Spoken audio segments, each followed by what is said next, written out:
¿Hablas español? Sprichst du Deutsch? Kan du norsk? If you've heard that sound from Babbel before, I bet you do. Babbel is the science-backed language learning app that actually works. With quick 10-minute lessons handcrafted by over 200 language experts, Babbel gets you on your way to speaking a new language in just a few weeks. With over 16 million subscriptions sold and a 20-day money-back guarantee, just start speaking another language with Babbel. Right now, up to 55% off your Babbel subscription at babbel.com/Spotify podcast. Spelled BABBEL.com/Spotify podcast. Rules and restrictions may apply. This episode is brought to you by Shopify. Do you have a point of sale system you can trust, or is it a real POS? You need Shopify for retail. From accepting payments to managing inventory, Shopify POS has everything you need to sell in person. Go to shopify.com/system, all lowercase, to take your retail business to the next level today. That's shopify.com/system.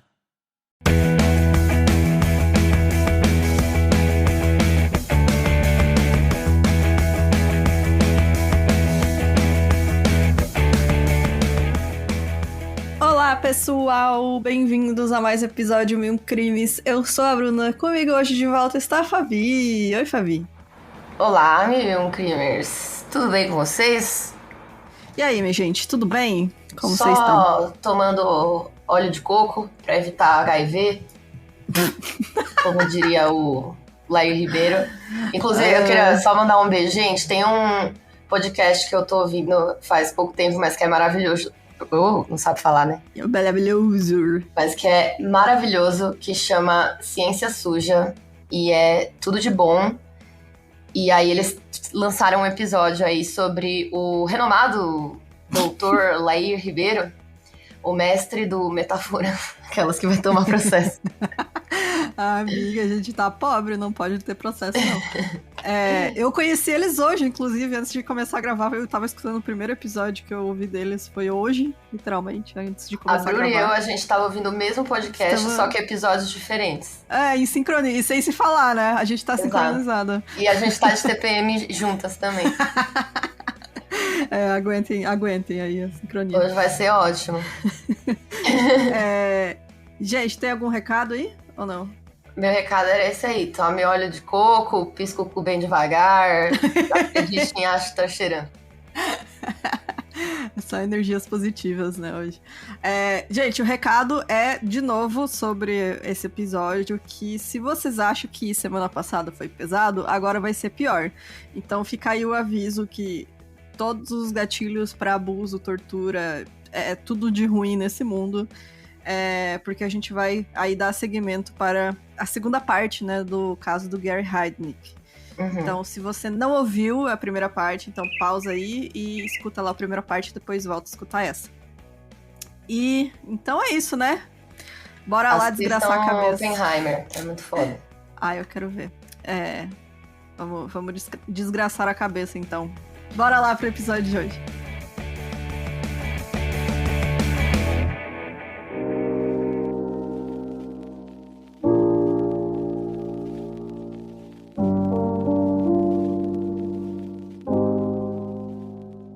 Só dando uma recapitulada, então, na primeira parte a gente contou sobre a vida, né, do Gary Heidnik, como ele foi pro exército, e aí foi treinado, né, em medicina, depois saiu por conta de saúde mental e virou enfermeiro, e a partir daí virou um grande desperdício de oxigênio nesse mundo, né, que o cara basicamente abusava de mulheres em situação vulnerável, principalmente mulheres com deficiência intelectual e negras. Então, esses eram os alvos dele, porque ele sabia que ninguém ia se importar. A gente falou também da Beth, né, que é a mulher que ele se correspondeu das Filipinas por 2 anos, até que ela foi pra lá, casou com ele, e aí foi abusada também, conseguiu fugir. E chegamos até a parte em que ele sequestrou 2 mulheres e manteve no porão dele, onde deixava elas dentro de um buraco no chão. Essas mulheres eram a Josefina, que era uma prostituta negra, e a Sandra, que era uma menina que ele conhecia, uma jovem com deficiência intelectual, também negra. Então, as 2 estavam lá presas já há algumas semanas, e enquanto o namorado da Josefina acreditava que ela tinha ido embora depois da briga que eles tiveram, porque, pra quem não lembra, na noite em que ela foi sequestrada pelo Gary, ela tinha tido uma discussão com o namorado dela. Já a família da Sandy tentava procurar ela, né? A irmã e os primos tinham ido até a casa do Gary, batido na porta, mas ele não atendeu. Ele sabia que a família dela estava atrás dela. E a mãe da Sandy foi até a polícia no dia seguinte, ao desaparecimento dela, e reportou que ela tinha sumido e que provavelmente ela estava sendo mantida contra sua vontade na casa de um homem chamado Gary. A mãe da Sandy também deu o endereço da casa e o telefone do Gary para os policiais, mas ela não sabia o sobrenome dele. Mas ela falou, ela anda às vezes com esse cara e eu tenho certeza que ele fez alguma coisa com ela. Vão lá verificar se ela tá lá. O policial responsável pelo caso tentou ligar pro Gary, mas né, não foi atendido. E ele também foi na casa, só que ninguém atendeu a porta. E aí, quando a mãe da Sandy mostrou a carta pra ele, que né, o Gary forçou ela a escrever, foi postado de Nova York, esse policial acreditou se tratar de apenas mais um caso de uma jovem que fugiu de casa. O policial também foi atrás do Tony Brown, que era um amigo do Gary, com quem a Sandy também se envolvia eventualmente. E o Tony também sofria com deficiência intelectual leve, e ele negou saber onde a Sandy estava. O policial perguntou qual que era o sobrenome do Gary, e o Tony falou só que ele soletrou o nome errado, porque ele também não sabia. E aí esse oficial fez uma busca com o nome, né, que ele tinha do Gary, o sobrenome errado, e não encontrou nada. Se ele tivesse olhado os documentos da propriedade da casa, do imposto de renda do Gary, ele tinha o endereço, ele podia fazer essa verificação. Ele ia encontrar facilmente o sobrenome e também os registros dos diversos abusos sexuais que ele já tinha sido acusado. E entre essas acusações, ele ia ver o caso da irmã da Angianette, que também era uma jovem negra com deficiência intelectual que foi mantida sob cárcere privado e abusada pelo Gary. Então, exatamente o mesmo padrão. E exatamente o mesmo perfil da Sandy. Então, assim, mais uma vez, né, ele sabe que essas vítimas, a polícia não vai se importar. Então, por isso que ele ataca essas mulheres. Esses policiais eram ninguém mais, ninguém menos que Chaves do 8 e Kiko. Pelo amor de Deus, né, cara? Nossa senhora, o patati patatá, assim, é surreal. É revoltante, é bem revoltante mesmo. No dia 22 de dezembro, o Gary patrulhava as ruas em busca de mais uma aquisição para o seu harém, né? E quem chamou a sua atenção foi uma jovem negra de 19 anos chamada Lisa Thomas. Ela estava indo para a casa de uma amiga quando o Gary parou o carro ao seu lado. A Lisa ficou irritada porque ele pensou que ela fosse uma trabalhadora do sexo, mas o Gary logo se desculpou e ofereceu uma carona. Aí, como ela ficou mais calma com essa mudança de atitude dele e até impressionada com o carro, ela aceitou. Ele perguntou para onde que ela estava indo e ela disse que tinha que virar a esquina para ir para casa de uma amiga, que ela tinha um negócio para pegar lá. Ele levou ela até lá, esperou enquanto ela entrava e quando ela voltou, ele sugeriu que eles fossem comer em algum lugar e quando ela concordou, ele foi até um restaurante local. Enquanto eles estavam comendo, o Gary convidou ela para ir para Atlantic City no dia seguinte. E Atlantic City é muito conhecida por ser tipo uma segunda Las Vegas, assim, sabe? Uma Las Vegas menorzinha. Mas ela disse que não tinha nenhuma roupa bonita para essa ocasião. E ele mostrou para ela uma nota de $50 e disse que eles iam fazer compras para ela. Tipo, $50 naquela época valia muito mais do que hoje. E também ia levar ela numa loja de departamento, que é tipo $5 você compra um vestido, assim. Uhum.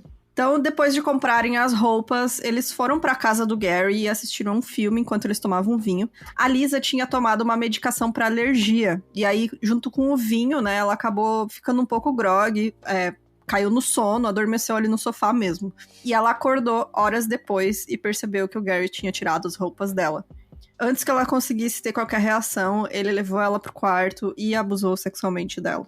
Então, já depois disso, né, um pouco mais consciente, ela se vestiu e pediu para que ele levasse ela de volta para casa. E sem falar uma palavra, ele agarrou ela pelo pescoço e começou a estrangular, até que ela falou que faria o que ele quisesse. O Gary algemou ela e levou pro porão, dizendo no caminho que ia apresentar ela às suas duas outras amigas. Quando eles chegaram no porão, a Lisa achou que o local tivesse vazio. E aí o Gary se aproximou de um pedaço de compensado e ergueu. E foi quando ele revelou aquele buraco no chão. De dentro do buraco, ele puxou duas mulheres que estavam presas pelos tornozelos com grandes correntes. e a Lisa foi presa da mesma maneira, abusada sexualmente e deixada lá com a Josefina e a Sandy no porão. Esse é aquele buraco que a gente falou no episódio anterior, sabe? Que ele era pequenininho e que deixava elas presas lá. Ele foi cavando, né? Quando ele pegou a Josefina, era bem pequeno o buraco, ela quase não cabia. E aí, antes de pegar as outras mulheres, ele continuou cavando e aumentando o buraco. Então, elas cabiam, elas tinham que ficar meio, tipo, encolhidas, assim, mas elas cabiam lá dentro. E tinham que ficar lá. Quando ele saía de casa, ele prendia elas lá. E 10 dias depois de colocar a Lisa no buraco e adicionar ela à sua coleção de vítimas no porão, ele apareceu com mais uma mulher negra que ele sequestrou. Essa mulher se chamava Deborah Dudley. Ela tinha 23 anos. Ao contrário das outras mulheres presas que obedeciam o Gary para não sofrer as consequências de quando ele estava puto, a Deborah constantemente batia de frente com ele. Ela discutia, não seguia as ordens. E por conta disso, ela era a que mais sofria com os espancamentos. E depois de algum tempo, o Gary passou a punir todas as outras mulheres também, sempre que a Deborah causava algum problema. Então, a gente sabe bem o que isso gera, né? É uma tática de seita também, né? E de tortura, porque você coloca as vítimas umas contra as outras, né? Sim. Se uma desobedecer, todas vão sofrer as consequências. Gente, lembrando que o roteiro eu fiz baseado no livro Cellar of Horror, que é do Ken Englund, que é a história, né, que ele conta todos os detalhes. É bem bom, é um livro, assim, bem completinho, bem true crime policial mesmo, assim, né? A pesquisa dele é muito boa, então fica a recomendação. Então, além de castigar todas pelos problemas causados apenas por uma delas, o Gary também começou a implementar esquemas para que as mulheres não confiassem umas nas outras e forçava elas a manter uma relação hostil, né, entre elas, as que estavam presas ali no porão. Quando ele saía de casa, ele colocava uma delas como responsável pelas outras. E aí essa responsável deveria contar, quando ele voltasse pra casa, se alguma das outras fez alguma coisa que não deveria, né? Se fez alguma coisa errada. E também ficava a cargo dos espancamentos de punição. Só que, se não tinha nada pra reportar, ele batia nelas. Então, tipo, elas eram obrigadas a reportar alguma coisa. E se ele achava que elas também estavam batendo fraco demais nas outras, ele batia em todas. Então, agora, além de abusar sexualmente das mulheres diariamente, o Gary também as forçava a manter relações sexuais entre elas enquanto ele assistia. E durante esse tempo, a Josefina começou a convencer o Gary de que ela gostava de ser uma de suas esposas, e aos poucos ela estava ganhando a confiança dele. E aqui começa um negócio que me incomoda demais nesse caso, que é a retratação da Josefina, tanto na mídia quanto em outras produções aí que cobrem o caso, que as pessoas falam que ela foi vítima da síndrome de Estocolmo, que a gente sabe que nem é real, né?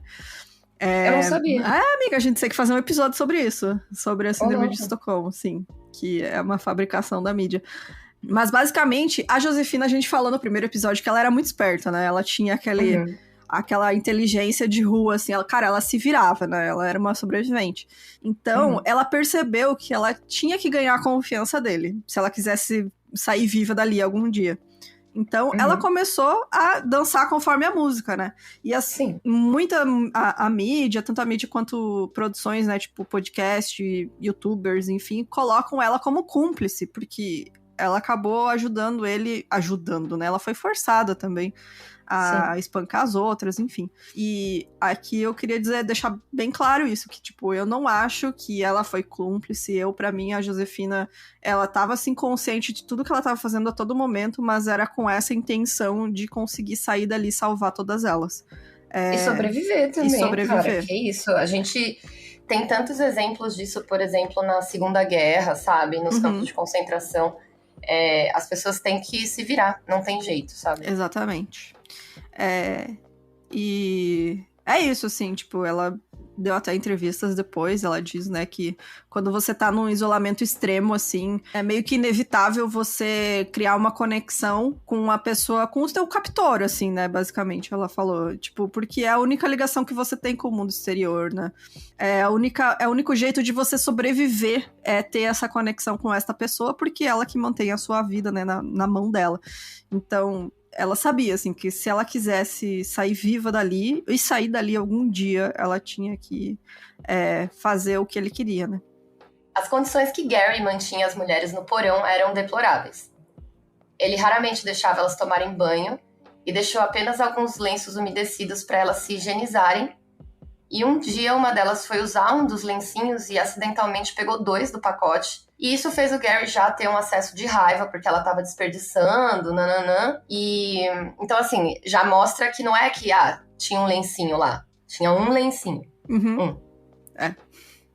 O Gary, ele alimentava essas mulheres basicamente com pão e água, mas às vezes ele levava algumas outras coisas, tipo cachorro-quente velho, sanduíche, resto de comida que ele não comeu. E, finalmente, ele decidiu como ele ia alimentar regularmente essas mulheres, que seria dando comida de cachorro enlatada.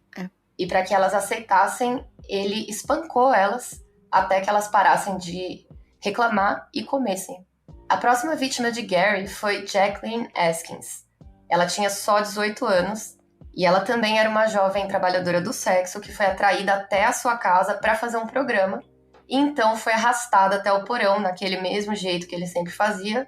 Só que a Jaqueline... Eu vou chamar de Jaqueline, tá? Pra não ficar falando Jacqueline toda hora. Sim, Jaqueline. Ela tinha as pernas finas demais pro tipo de braçadeira que ele utilizava para prender os tornozelos das outras mulheres. E aí, com ela, ele usou especificamente um par de algemas. E aí já era 18 de janeiro de 87. Lembrando que a Josefina foi sequestrada ali em novembro, né? Então já passou um tempo aí. 18 de janeiro de 87, era aniversário de 26 anos da Josefina. Depois que ele prendeu, né, a Jaqueline, ele voltou mais tarde com alguns pratos de comida chinesa e uma garrafa de champanhe. E ele estava especialmente feliz porque ele estava acreditando que a Sandra e a Josefina estavam finalmente grávidas, né? Porque esse era o objetivo dele, diz ele, né? Criar uma família, ter o máximo de filhos possível com essas mulheres. E que pra mim é uma grande pilha de bosta. Ele, na verdade, só quer abusar de mulheres. Né? Esse papo aí de criar uma família... Não. E ele queria comemorar, né? E aí ele levou champanhe lá pro porão pra comemorar. Passado mais um tempo, né? No início de fevereiro, a Sandra foi punida depois de tentar mover o compensado que tampava o buraco em que elas ficavam. Lembrando que ele botava elas nesse buraco, botava o compensado em cima e enchia de sacos de terra por cima. E não tinha buraco pra ventilação. Porque não tinha furo nesse compensado. Então, às vezes, elas se sentiam sufocadas. Imagina, uma situação horrível. E também elas, tipo, vestiam só, sei lá, uma camiseta, sabe? Uma blusa. Elas estavam praticamente nuas, né, ali o tempo inteiro. E elas não tinham nada pra passar o frio, assim, porque é muito frio. E foram gelado, né? Exato, gelado. Num buraco ainda na terra. Elas sentiam muito frio. E aí a Sandra tentou mover esse compensado, e aí ela foi espancada e foi presa daquela maneira que ele encontrou pra torturar elas por dias a fio, que é que ele pendurava elas por um braço numa viga que estava suspensa no teto por vários dias seguidos. Então elas ficavam lá presas com o braço erguido, né, presas pelo pulso. E a Sandra começou a ficar muito fraca e muito doente. E o Gary, acreditando ainda que ela estava grávida, forçava ela a comer pão. Ele literalmente enfiava pedaços de pão na boca dela e tampava a boca dela até que ela engolisse. A Sandra vomitava, tinha febre alta, mas o Gary manteve ela presa pelo pulso na viga e continuava forçando ela a comer os pedaços de pão. Alguns dias depois, a Sandra perdeu a consciência e o Gary ficou bravo porque ela não acordava mais. Ele soltou o braço dela, ela imediatamente caiu no chão. E aí o Gary disse para as outras mulheres que a Sandra estava fingindo, e aí por isso ele chutou ela para dentro do buraco com as outras, né, e deixou ela lá até o final do dia. E aí quando ele voltou e checou o pulso, as outras já tinham falado para ele, olha, ela morreu. E aí ele foi checar o pulso dela e viu que ela realmente tinha falecido. O Gary disse para as outras mulheres que a Sandra provavelmente tinha morrido engasgada. Ele carregou o corpo dela para o andar de cima e algum tempo depois elas conseguiam ouvir o barulho inconfundível de uma serra elétrica. Pouco tempo depois, um dos cães do Gary desceu até o porão carregando um osso, que tinha umas carnes presas assim no osso. A família de Sandra já desconfiava que o Gary tinha algo a ver com o seu desaparecimento, e por isso ele sabia que não poderia se livrar do corpo dela de qualquer maneira. Ele tinha que dar um jeito de sumir completamente com os restos mortais da Sandra. Além de dar os pedaços de osso para os seus cães, o Gary usou um processador de comida para moer a carne dos músculos da Sandra. Ele misturou a carne com a comida dos cachorros e alimentou os animais com ela. Só que o que as vítimas que estavam presas no porão não sabiam é que o Gary também alimentou elas com essa mistura de comida de cachorro e carne humana. Algumas teorias dizem que ele falou isso pra chocar no julgamento dele e pra, tipo, olha como eu sou maluco, insano, e, sabe? Não sou uma pessoa normal e por isso não posso ser condenado, porque eu dei carne humana para as mulheres comerem. Só que eu acho que ele realmente fez isso, porque ele é uma pessoa extremamente sádica. E eu acho que era pelo dinheiro também, né? Pra não gastar dinheiro com comida. Exatamente. Pra elas. E ele deu entrevistas depois e é bizarro, assim, como ele fala com tranquilidade, tipo, não, mas eu não bati nelas no começo. Eu só comecei a bater nelas pra elas me obedecerem. Tipo, ele fala assim, sério, seríssimo. Assim, o repórter fica olhando pra ele, assim, com uma cara, tipo... Como se fosse natural, né? Tipo, não. Não, eu só prendi a elas e estuprei, enfim, né? Deixei lá se elas tivessem me obedecido, exatamente, nada disso teria acontecido. É o que ele falou. Então, pra mim, com certeza, ele fez isso. Até porque ele não vê essas mulheres como seres humanos, né? Ele vê como inferiores a ele. Ele já ele trata elas como bicho. Pior que bicho, né? Porque os cachorros dele estão soltos na casa. As mulheres estão lá presas por correntes, né? No porão. Então, ele já desumanizou elas, assim, a ponto de não se importar. Ele nunca viu essas mulheres como seres humanos, né? Exato. Tipo... Sempre viu como inferiores, né? Por isso que elas são as vítimas dele, né? E tanto quando ele fala lá, não, ela morreu engasgada. Tipo, ele tira a culpa dele o tempo todo. Sim, Não, ele não fez nada errado. Ele só bateu porque elas desobedeceram, sabe? Não foi porque ele é um sádico horroroso. Enfim, né? Os pedaços que o Gary não conseguiu moer ou desfazer, né? Ele cozinhou no fogão e assou no forno. Com o passar dos dias depois da morte da Sandra, as mulheres perceberam um fedor horrível que estava tomando conta da casa inteira e do Gary, porque ele também fedia, ele, tipo, tava impregnado com esse fedor. E era o quê? O cheiro de carne e osso podre queimados, né? E chegou ao ponto de incomodar os vizinhos, e os vizinhos chamaram a polícia. Impregnou a rua inteira. Eles se preocuparam que podia ter acontecido alguma coisa com o Gary e fizeram várias ligações para a polícia, até que um policial foi enviado para o endereço do Gary para fazer uma checagem. O policial bateu algumas vezes na porta, olhou pelas janelas, assim, não viu nada, né? Mas até que o Gary atendeu. E aí, quando ele foi questionado sobre o cheiro forte que os vizinhos reclamaram, ele disse que tinha queimado um ensopado que ele estava fazendo. O policial, ele tinha olhado por uma das janelas da cozinha e, de fato, ele tinha visto uma panela borbulhando em cima do fogão. E ele aceitou a desculpa do Gary, né? E foi embora, deixando apenas um aviso para ele se livrar do cheiro. Se ele tivesse entrado na casa e olhado dentro dessa panela, ele teria visto a cabeça da Sandra. Caralho! Cozinhando dentro da panela. Sim. E, bom, né, o Gary tava ficando ali cada vez mais paranoico também em ser descoberto. Afinal, mais vítimas, né, aumenta aí o risco dele ser pego. E por isso ele fazia promessas pra elas, dizendo que as que informassem pra ele alguma coisa errada que as outras fizeram seriam recompensadas. Então, as mulheres, na verdade, que ele não sabia, né, elas estavam tentando tramar um plano pra atacar ele em conjunto e então escaparem. Mas antes que elas conseguissem colocar em prática esse plano, a Josefina entregou elas pro Gary. Ela falou, estão tentando virar contra você. Poxa, Josefina. A Josefina ali, pensando, né, nesse plano dela ali de ganhar a confiança dele. Eu mas entendo ali, ela, mas é duro, né? É foda. Duro. Bom, por conta disso, o Gary fez o seu próprio plano para acabar com qualquer chance que elas tivessem de fugir.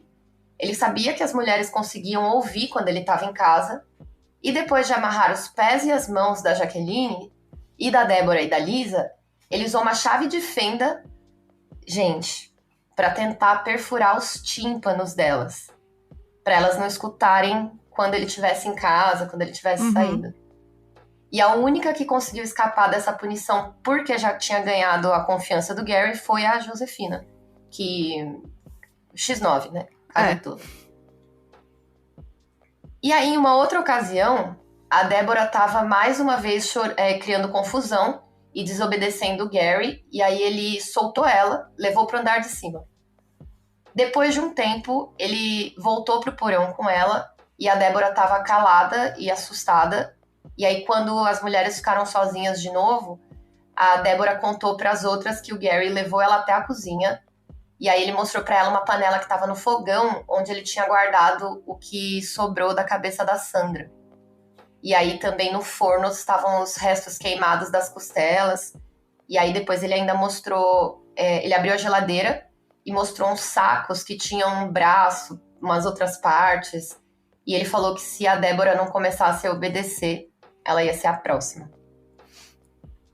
Essa ameaça deu certo por alguns dias, mas logo a Débora voltou, né, a ser como ela era, desafiar ele novamente. E ele então resolveu fazer... Tem outra ideia de tortura, olha só que homem criativo, né? Ia ser realmente o criativo para o mal. Ele pegou uma extensão, essas elétricas, né? Desencapou os fios de uma ponta, a outra, né, você bota na tomada. E aí ele usava isso para dar choques nas mulheres, encostando os fios desencapados nas correntes que elas estavam presas.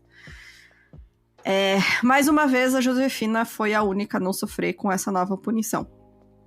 Em 18 de março, o Gary novamente apelou para os choques elétricos, só que dessa vez ele resolveu improvisar. Ele não queria só dar choque, ele queria algo mais, né, especial. E ele fez com que a Josefina ajudasse ele. Ele fez furos no compensado, que tampava o buraco no chão, e mandou a Josefina encher o buraco de água. A Lisa, a Débora e a Jaqueline tremiam de frio enquanto ficavam cobertas pela água gelada. E o Gary então enfiou a extensão desencapada por um dos furos e eletrocutou elas. Na primeira vez que ele fez isso, os fios mal encostaram nas correntes, mas as 3 mulheres gritaram de dor e se contorceram. Só que ele fez isso de novo e dessa vez o fio encostou primeiro na corrente que estava prendendo a Débora. E ela recebeu a maior parte da descarga elétrica. A Lisa e a Jaqueline começaram a gritar quando elas viram que a Débora perdeu a consciência por causa do choque, até que o Gary removeu o compensado de novo e retirou a Débora inconsciente do buraco. Ele confirmou que ela havia morrido e disse para as outras ficarem felizes que não tinham sido elas. O Gary então deu um pedaço de papel e caneta para Josefina e mandou que ela colocasse a hora e a data no início da página.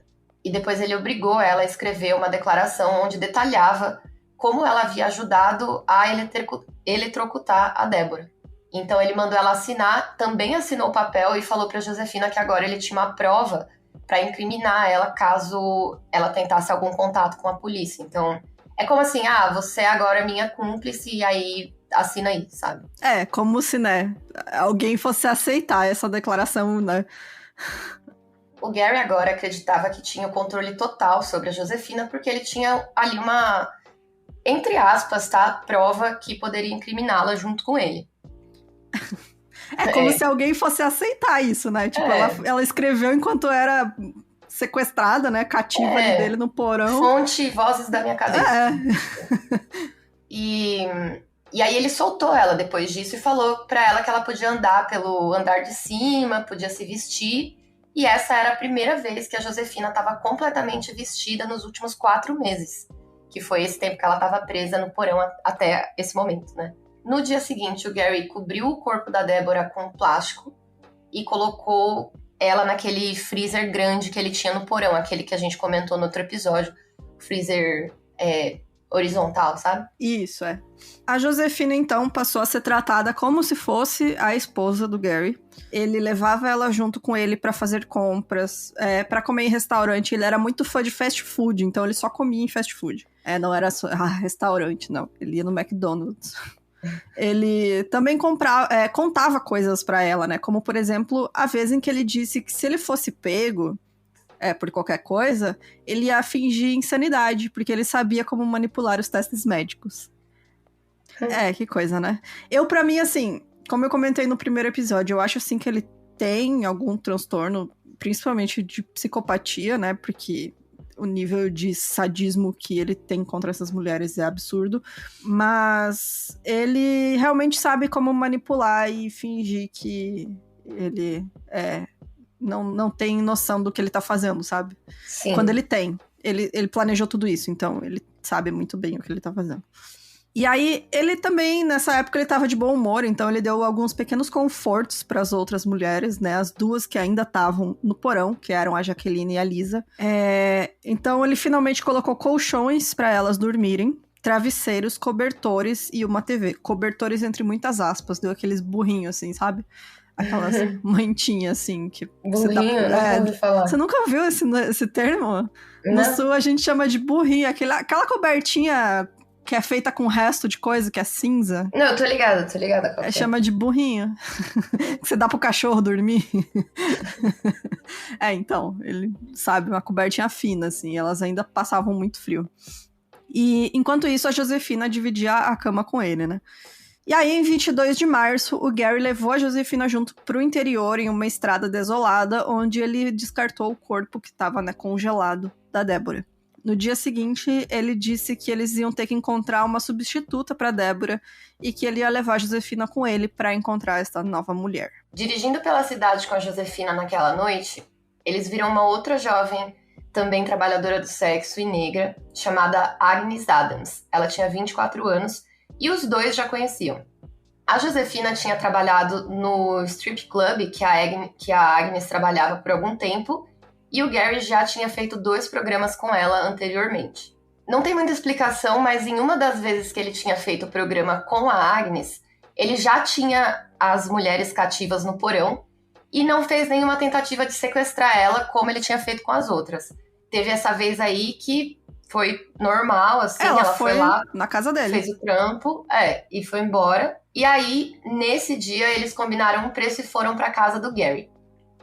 Enquanto a Josefina estava esperando na cozinha, o Gary levou a Agnes pro quarto e depois de transarem, o Gary prendeu ela no porão também, junto com a Lisa e a Jaqueline.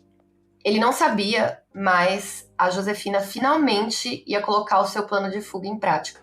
Um dia depois, em 24 de março, depois de algum tempo, a Josefina conseguiu convencer o Gary a deixar ela visitar a sua família. Ela prometeu que ia voltar com mais uma mulher pra ele, e acho que ela usou isso aí pra convencer ele também, né? Que seria mais uma esposa pra ele trancar no porão. E aí o Gary aceitou, dizendo que esperaria por ela em um posto de gasolina ali perto. Naquela mesma noite, o Gary deixou ela perto da casa dela, da família dela, e a Josefina imediatamente correu pra encontrar o seu namorado Vincent. E aí ela bateu na porta, e o Vincent atendeu e ficou surpreso por ter visto ela lá, e mais surpreso ainda com a história que ela tava contando, porque, tipo, ela viu e ele começou a falar. Não, olha que história, imagina, tipo, sua mina some 4 meses, aí ela aparece falando assim, véi, você não sabe o que aconteceu. Exato. Tipo, não, e assim, história vinda dos pesadelos, né? Tipo, pior filme de terror possível. Nossa, gente, tipo, é tão surreal essa história, né, que a gente falou, é um dos piores casos que a gente já cobriu aqui, é assustador. Bom, ela falou, né? Foi presa por um homem, torturada, abusada. A Josefina falou de outra mulher morrendo, de outras 2 mulheres morrendo, né, na verdade. Como elas eram alimentadas com comida de cachorro. E que o Gary mantinha os pedaços do corpo de uma dessas mulheres na geladeira. E aí o Vincent, ele, tipo, essa mulher tá doida, tipo, ela tá tendo algum ataque, falando coisa sem sentido, e se ofereceu pra ir até a casa do Gary enfrentar ele. Ele pensou assim, tá, esse cara deve ter abusado dela e ter dado droga pra ela, e ela tá acreditando que aconteceu todas essas coisas, mas eu vou lá bater nele. Por isso que homem vive menos, né? Exato. Mas a Josefina, ela tinha muito medo que o Gary matasse as outras mulheres, né? E por isso ela convenceu o Vincent a ligar pra polícia. Ele foi num orelhão que tinha ali perto, ligar pra polícia, telefone público. Alguns minutos depois, os policiais John Cannon e o David Savage, eles atenderam ao chamado e foram encontrar a Josefina e o Vincent. E ela começou a contar a história, eles também não estavam acreditando, porque era muito horrível. Como assim? Surreal, essa história é absurda. Até que ela ergueu a barra da calça e mostrou pra eles as marcas nos tornozelos de todo o tempo que ela ficou presa. Daí eles falaram, não, realmente, ela ficou presa. pelo tornozelo por muito tempo, porque está aqui as marcas, né?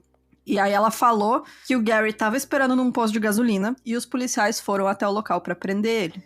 Quando eles se aproximaram para detê-lo, o Gary perguntou se tinha alguma coisa a ver com a pensão do filho dele, né, que ele tinha com a Betty, que eles estavam ali entrando na justiça, brigando na justiça, porque ele tinha que pagar a pensão.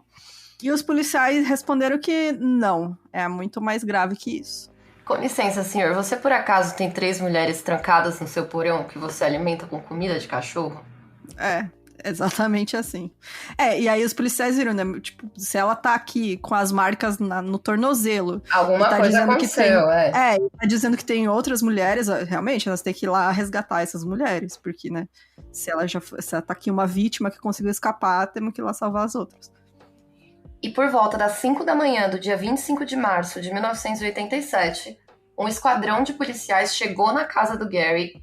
E aí o David Savage, que tinha atendido ao chamado da Josefina, seguiu as instruções dela, foi até o porão e lá ele encontrou 2 mulheres dormindo juntas num colchão no meio do cômodo. Elas acordaram e começaram a gritar na hora, até que ele as acalmou, dizendo que era um policial que estava ali para salvá-las. Ele percebeu que as mulheres também estavam presas por correntes e quando um outro policial perguntou se tinha mais alguém com elas, as 2 apontaram para o compensado no chão. Que era aquele que ficava com os sacos de terra por cima. Retirando os sacos e o compensado, os policiais descobriram o buraco onde a Agnes estava sendo mantida nua e as 3 foram soltas e levadas para o andar de cima, onde já tinha uma ambulância esperando. Aí os policiais começaram a revistar a casa. Quando chegaram na cozinha, encontraram um pedaço queimado de osso no forno, que parecia muito com uma costela humana, e em um compartimento do freezer tinha um antebraço humano, e aí acabou todas as dúvidas, né? Durante vários dias, a polícia vasculhou a casa e o quintal. Eles escavaram os quintais da frente e de trás, mas não encontraram mais nenhum resto humano, nem restos mortais, né? E na casa, encontraram um armário cheio de revista pornô, todas com mulheres negras. Dodói, né? Dodói. Nossa, esse cara, sério. Nossa, cara. Nem é dodói, ele nem é dodói, ele sabe o que ele tá fazendo, né, cara? Sabe, isso que ele é o pior. Nojento. A audiência preliminar do Gary aconteceu no dia 23 de abril de 87. Ele contratou o advogado Charles Peruto para a defesa. É muito interessante no livro, porque o advogado fala assim, eu fui lá, porque tava todo mundo noticiando, né? Porque, nossa, encontraram 3 mulheres presas num porão, enfim. Foi o auê da mídia. E aí o advogado ficou sabendo do caso e chegaram pra ele e falaram, o cara quer você. E aí ele chegou lá e deu um preço, tipo, triplo do que ele cobraria, sabe? E o Gary falou, não, tudo bem, eu pago. E o advogado, ok, então parece que eu vou ter que falar assim. Vou ter que falar assim. Quem é artista freelancer sabe como é. Exatamente. E o livro é muito bom porque tem todos os detalhes técnicos do julgamento. Eu acabei não colocando aqui porque eu acho meio cansativo pra gente ficar falando, mas é bem interessante de você ver no livro, assim, ele conta tudo. A estratégia da defesa, tudo, assim, o julgamento, enfim, é bem bacana. E, bom, as vítimas sobreviventes, né, eram o maior trunfo da promotoria, porque elas contaram tudo, elas deram depoimentos. Elas são testemunhas, né? Elas são literalmente... Então elas detalhavam todos os abusos, elas testemunharam os assassinatos, né, porque a Sandra morreu, foi assassinato também, não foi por qualquer coisa, né? Sim. E, enfim, as torturas, tudo, né, durante esses 4 meses que ele manteve elas no porão. Então, o julgamento aconteceu no dia 20 de junho de 1988 e o Charles Peruto sabia que, com todas as provas da promotoria e os depoimentos das testemunhas, a única estratégia que ele tinha era tentar a alegação de insanidade para ele escapar da pena de morte. A única coisa, ele falou. Tanto que no depoimento inicial, né, que eles começam o julgamento, ele fala, não tem como negar o que ele fez. Mas eu vou tentar provar pra vocês que ele não conseguia discernir. Sabe o que tá fazendo. Discernir o certo do errado. Que também, Ele tentou dar uma alegação também que não tem provas, era tipo só uma teoria louca dele de que o Gary foi vítima de experimentos com LSD quando ele tava no exército. Só que não tem prova nenhuma disso, assim. Nossa. Fez, tipo... uma tentativa. A juíza mesmo fala assim, você só pode usar essa alegação se você aparecer aqui com provas. E o cara, tá, mas eu não tenho dela, então tu não pode. É muito doido, cara. Americano acha mesmo que tá no Star Wars, né? Tipo, Né? no Star Trek. Sei lá. E o julgamento em si aconteceu no dia 20 de junho de 88, né? É como eu comentei. E aí, os depoimentos das testemunhas duraram 2 dias. Um dos principais especialistas da defesa era o psiquiatra Clancy McKenzie, que entrevistou o Gary por mais de 100 horas, né, enquanto ele esteve preso, e afirmou que na época dos crimes, o Gary não conseguia discernir o certo do errado. Tinha um outro médico também, um psicólogo, que não conversou com o Gary porque não aguentou ele. É muito bom, tipo, o cara ficou meia hora com ele e saiu, sabe? Não Tá aguentou. bom, vai, tchau. Não quero mais, obrigado. Muito chato, insuportável. Só que ele fez análise do histórico médico dele.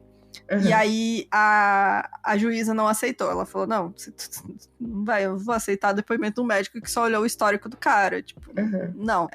E aí acabou que ficou só essa testemunha principal aí pra defesa, que era esse psiquiatra mesmo. Charles Peruto, então, pediu à juíza que instruísse o júri a considerar a possibilidade da Josefina ser, na verdade, uma cúmplice do Gary. E a juíza respondeu que faria isso desde que ele entendesse que isso indicaria ao júri que, se o Gary era capaz de alistar a ajuda de uma cúmplice, ele também não era insano e não poderia alegar insanidade. E aí o advogado falou, melhor não. Esquece isso aí. Não tá mais aqui quem falou. Deixa quieto. Abafa. O julgamento durou 10 dias e em 30 de junho, depois de 16 horas de deliberação, o júri considerou o Gary culpado nas 18 acusações. Eram 2 acusações de assassinato em primeiro grau, 5 acusações de estupro, 6 acusações de sequestro, 4 acusações de agressão agravada e 1 acusação de desvio sexual involuntário. A sentença foi decidida no dia seguinte, que foi a pena de morte pelo assassinato de Sandra Lindsay e Deborah Dudley. Eles têm muito, né, que é uma vida por uma vida, né? Os Estados Unidos não é um lugar civilizado e lá é a lei do talião. Exatamente. E assim, gente, não estou defendendo o Gary não, aqui, pelo tá? amor de Deus, né, gente? O Gary ficou preso no corredor da morte por 11 anos e durante esse tempo ele tentou várias vezes o suicídio, até que ele foi executado por injeção letal no dia 6 de julho de 1999 e foi o último preso a ser executado no estado da Pensilvânia. E o meu aniversário foi no dia 5, olha só. Olha só. Algumas informações que eu acabei não colocando é que as mulheres que tiveram o tímpano perfurado, né, estão o resto da vida com problemas de audição por conta disso, que são as sobreviventes, né, a Lisa e a Jacqueline. E a Lisa, a Jacqueline e a Josefina, elas tentaram entrar na justiça para ganhar... como é que fala? Indenização. Porque descobriram que o Gary tinha muito dinheiro. Muito dinheiro. Tanto da igreja quanto de ações, que ele lidava com ações, né? Então ele tinha tipo $500 mil. Que na época é muita grana. E aí, hoje. Até hoje. Eu sei que elas e a Beth, né, que é a ex-mulher dele, que é das Filipinas e tal, que teve um filho, elas, a Beth e as 3 mulheres sobreviventes, tentaram entrar na justiça pra conseguir um pouco desse dinheiro como compensação, né? Mas eu não consegui encontrar nada se elas conseguiram mesmo ter acesso a essa grana. Então, não sei se elas conseguiram, espero que sim. Nossa, no mínimo, né? No mínimo. E é isso, gente. Essa história, como eu comentei no episódio passado, é um dos casos que inspirou o escritor, né, do Silêncio dos Inocentes a fazer o personagem do Buffalo Bill. Que mantém as mulheres no poço. Eu acho que eu já vi algum filme sobre esse caso, mas era sobre o caso especificamente, sabe? Não tipo, um fictício, sabe? Sim, deve ter. Eu não encontrei filme, assim, nada. Eu vi algumas entrevistas, né, que ele fez quando ele tava preso. E uma ouvinte nossa, eu acho até que é um comentário depois que eu vou ler, mas eu tava olhando também na Wikipédia ali sobre as coisas da cultura popular sobre o caso. Ela comentou sobre uma banda que tem uma música que é sobre o caso, e aí eu descobri essa banda, eu não conhecia. é uma banda chamada Skind, que eles fazem industrial, rock industrial, e eles fazem música só baseada em, tipo, assassinatos e serial killers. E aí eles fazem os clipes como se fosse um resumão do caso, assim, eu achei bem interessante. E essa música, e aí o nome da música é geralmente o nome do assassino, e essa música que é a Gary Heidnick é com o vocalista do Korn, que eu amo. Eu amo Jonathan também. Davis, eu adoro ele.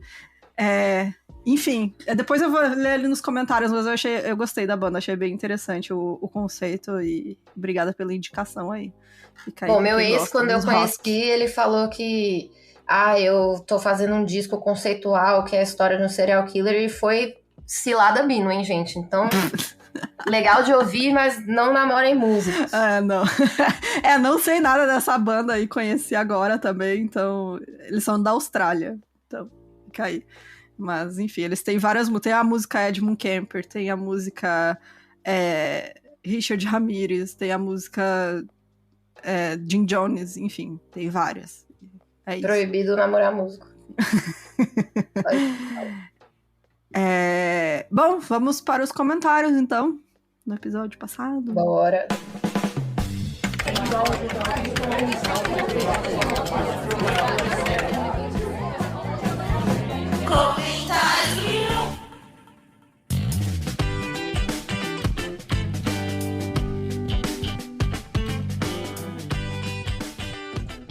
Eu vou começar com o comentário da Dani, lá no Spotify. Ela falou assim, eu tô bem chocada de ver como a polícia e a justiça são falhas com mulheres e pessoas vulneráveis. E pensar que o Brasil flertou com o fascismo, que é a base dessas atrocidades. É isso, né, gente?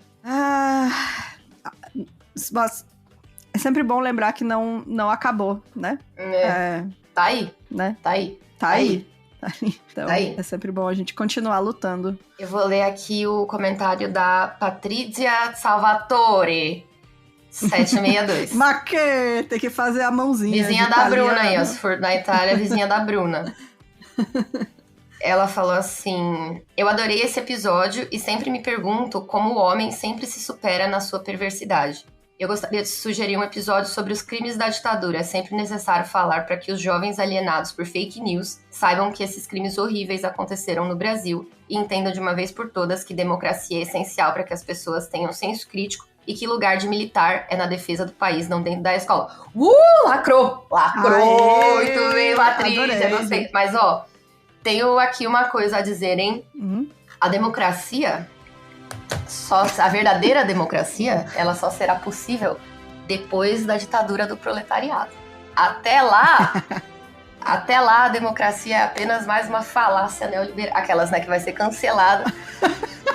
Sabe o que é? Ó, eu vou explicar. Não, é porque assim, ó, eu vou explicar um negócio aqui pra vocês. Eu fui assistir Oppenheimer e eu saí mais comunista. Saí mais É muito ainda. bom, porque a maioria das pessoas não sabe, né, que ele era casado com uma comunista. Gente... Porra. A mulher... Cara, ele participou de grupos comunistas. Os amigos dele era comunista. Tipo, ele era comunista pra caralho. Ele era também. Agora, mas é isso aí. É isso, né? Bom, o comentário da Cecília Siqueira, ela falou: amo ouvir vocês, é incrível como vocês contam histórias pesadas de forma leve. E essa de hoje, então, foi tensa, mas vocês arrasam. Ai, obrigada, Cecília. Obrigada. Ai, gente, vocês são muito fofos. Gente, eu tô sentindo aqui uma tendência no 1001 Crimes, que as pessoas estão contando historinha, e por que vocês não estão mandando pro e-mail? Vocês entenderam? Não é aqui. Então. Ó, ai, mano. A Nívia, maravilhosa, como sempre, disse: meninas, mais uma coisinha. Pra além do 180, que é o Disque Denúncia voltado para mulheres, tem também o Disque 100, que é de direitos humanos, pode ser usado para casos de crianças. Isso além do 181, que é o canal direto de denúncias anônimas. Então fica aí. Muito bom. A dica tem um comentário enorme aqui. Eu vou ler. Historinha, hein? Historinha. Textão. Ó, Prim Nask, que eu acho que deve ser... Ou Priem Nask. Enfim. Priscila Nascimento. Comecei o episódio e me perguntei se era um EP que já tinha escutado. Mas pasmem, é outro. Aí vamos aos traumas semelhantes, resultados semelhantes. Que galera desgraçada da cabeça. Sobre ligar pra polícia, um dia estavam espancando um guri da sua terra lá, Bruna. Falou guri. Em frente à casa da minha mãe, a ponto de amassar o nosso portão. Por conta do barulho, fomos lá ver e pedimos pros 3 caras pararem e adivinhem? Um dos caras tentou entrar na minha casa, só não entrou porque a nossa cachorra era um pointer inglês e avançou pro portão fazendo ele desistir. Ligamos pra polícia, a polícia chegou e estava levando somente o cara que foi espancado. Na mesma hora fui falar com o policial e disse: você vai levar o sujeito que tentou invadir nossa casa? Sim, é flagrante. Ele quis levantar a voz pra mim e eu disse: estou indo agora prestar uma queixa e vou querer anexar no processo, que o senhor se recusou. Essa aí é a advogada. Aí o policial decidiu levar o cara, os policiais me trataram muito mal, só não foi pior porque eu não sou tão leiga. O delegado me atendeu e foi o mais respeitoso comigo. A minha mãe mora sozinha, imagina se o cara volta e faz algo. O delegado me ligou no outro dia dizendo que tinha levado ele da delegacia pra rodoviária e ele tinha ido embora do município depois de ser solto. Enfim, liguem pra polícia, o cara podia ser morto se a gente não tivesse intervido e ligado. Mas tipo assim, por mais que tenha essa camada de bosta da você cancelada hoje. Por mais que tenha tudo isso, no fim das contas, podia ter sido pior, sabe? Se o menino tivesse, de fato, se machucado de maneira irreversível, você entende? A gente tem também aqui, né, uma camada de privilégio, porque, tipo assim, é uma menina que falou com o cara, né, tipo, de igual pra igual, que, tipo, né... Tinha instrução, né? Tinha instrução, que morava na casa, né? Enfim, é importante a gente pensar nisso e, de novo, faça algo, mas não se coloque em risco. Nunca, nunca, nunca, nunca. Tipo, se você vê um policial batendo num moleque no meio da noite...